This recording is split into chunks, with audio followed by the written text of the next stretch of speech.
To help unravel the secrets of Mariano Rivera's cutter, we enlisted pitching coach Tom House, who's worked with greats like Nolan Ryan and Randy Johnson. He's got 4 or 5 different pitches that all come out of the same exact tunnel. The visual on all 4 or 5 of his pitches look like fastball and become something else.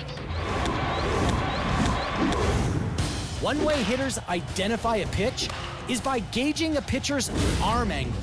Rivera's remarkably consistent arm slot, varying less than 2 degrees, helps disguise the type of pitch he's throwing. Another way hitters try to identify pitches is by spin.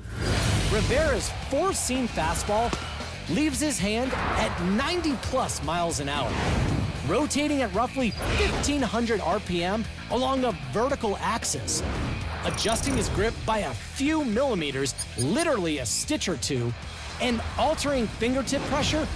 Rivera's cutter leaves his hand just as fast, but spins on a tilted axis at up to 1,600 RPM.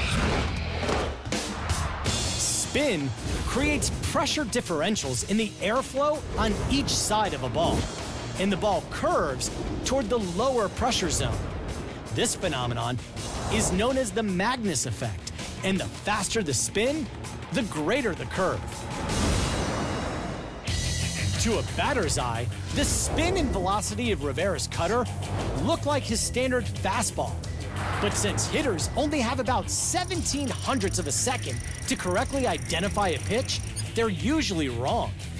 By the time Rivera's cutter reaches the plate, it's moved laterally up to 8 inches. And the majority of that movement is in the last 10 feet of the ball's flight.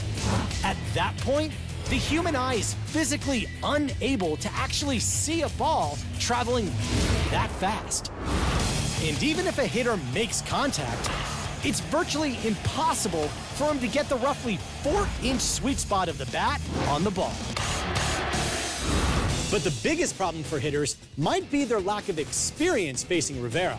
Most hitters face about 2,300 pitches in a season, but they'll be lucky if they see a handful of Rivera's cutters, although lucky might not be the right word. For ESPN Sports Science, I'm John Brinkus.